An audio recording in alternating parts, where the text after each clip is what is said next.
Welcome to At Home with Music. What I'd like to talk about in this video is one of the basic building blocks of all different kinds of music, and that is the cadence. We're going to talk about cadences. Basic definition of a cadence is a sequence of chords or notes that concludes a phrase in music. In other words, it gives the listener a sense of closure, that something has come to an end. Now, we have four different types of cadences in music. And my hope is that by the end of this video, you'll be able to listen to a song, listen to a classical piece, and be able to identify these four types of cadences because they will be occurring all over the place in anything that you're listening to. Just to name them quickly, we have the authentic cadence, also known as the perfect cadence. We have the plagal cadence, and I think you'll definitely recognize what that particular cadence sounds like. Then we have the imperfect cadence, also known as the half cadence. And then finally we have what is known as the deceptive cadence. So let's start with the authentic perfect cadence. Now, this one sounds the most finished. And basically what it is it starts on the 5. We're going to stay in the key of C major for this particular video.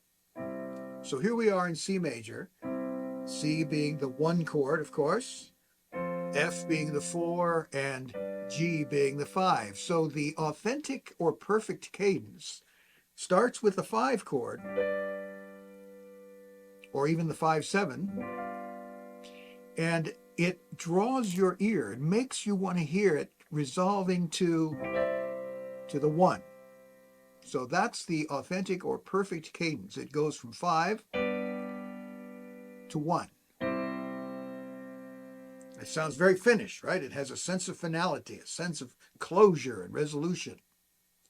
Now the plagal cadence, P-L-A-G-A-L, this one is very familiar if you sing hymns in church. If you look at some of the old hymnals, every hymn ends with a plagal cadence. So for example, if I'm playing a real famous hymn like Amazing Grace,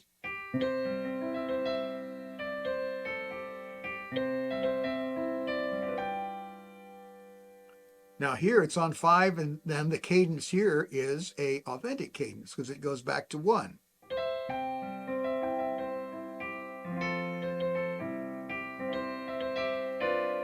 And then everybody sings Amen. That's the plagal cadence. It goes from 4 to 1. And so this also has a sense of finality, if you like, a sense of resolution, closure. But if you want to characterize the sound of these particular cadences, this one sounds very solid.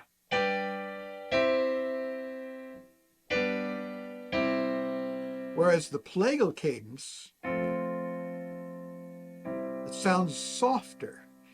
I realize that these qualities are somewhat ineffable. They're a little bit hard to describe in words, but to me, this cadence, and of course to a lot of musicians, this cadence sounds softer. Still gives you that sense of resolution and closure, but it sounds softer than this one. So that's the authentic perfect cadence and also the plagal cadence. Now, we get into the imperfect or half cadence. This is a cadence that ends on the 5 chord. So for example, if we're playing a very famous song like Happy Birthday,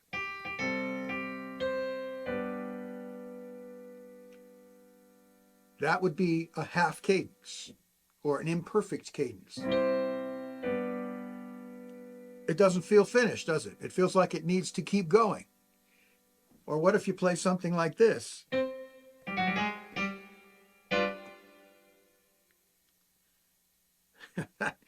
If you stop there, that is an imperfect half cadence. It ends on the 5 chord. And your ear is going, wait, it's got to go back to the 1. Now we've got our authentic, perfect cadence again.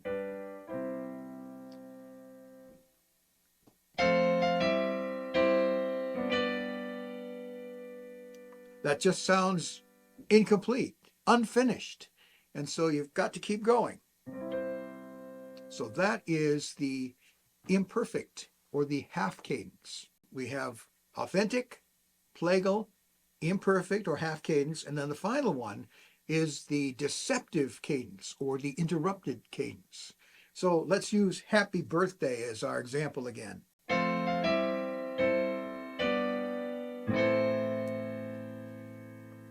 Fooled you, didn't I? You thought I was going to go to C, but I actually went to A minor.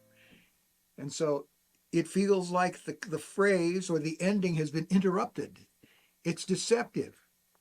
And we need to go back somehow to get back to the one.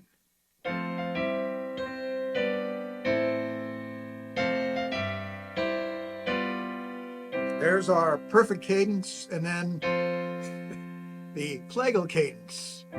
I know you don't normally sing Amen after the end of Happy Birthday. There are the 4 basic cadences. And now that you know what they are, anytime you listen to a song, anytime you listen to a classical piece, you'll be able to hear them. In fact, let's use our Happy Birthday example again. There's all kinds of phrases that end with cadences. So, for example, there's our imperfect cadence.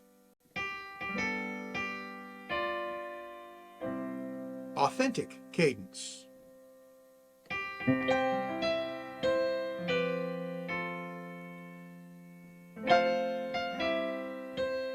And then another authentic cadence to end it. And Amen.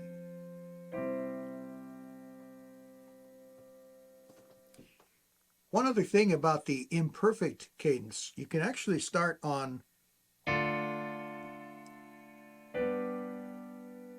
so if you're in the key of C, and you go to the 2, the minor 2 chord, and then you end up back on the 5. You still feel like you got to go back to 1. You can also start on the 4.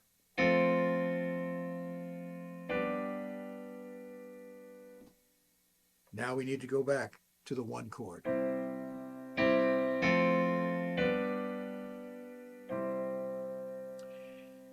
Now, before I leave this, you should know that these cadences can also be played in the minor keys. So let's go to C minor, for example, and now here is a perfect, authentic cadence in the key of C minor.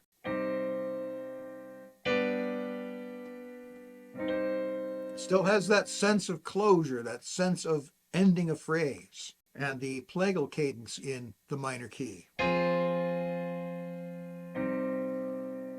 It sounds pretty sad, but nevertheless, it's going from the minor 4 to the minor 1. And then the imperfect cadence in a minor key would be, and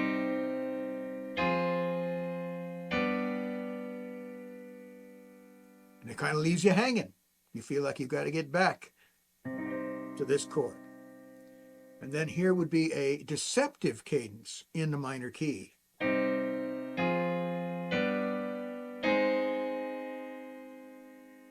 And then you work your way back to an authentic cadence, and you're back at the tonic. In this case being C minor, because we're in the key of C minor. Listen for these cadences now, these 4 different types of cadences, whenever you listen to a song. By doing that, you can analyze it, you can figure it out, you can see how composers use cadences like this. Basically, their songs, their pieces are made up of a series of phrases, each of them having a cadence.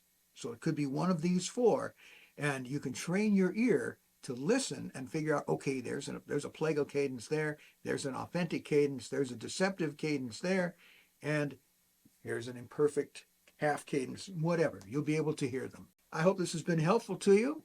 It's just another way to enrich the listening process. When you're listening to music, you can listen for the melodies, you can listen for the chord progressions, you can listen for the cadences. If you have any questions, you can leave those in the comment section below. I respond to every comment or question that I receive. Thanks for watching, And I look forward to speaking to you in the next one.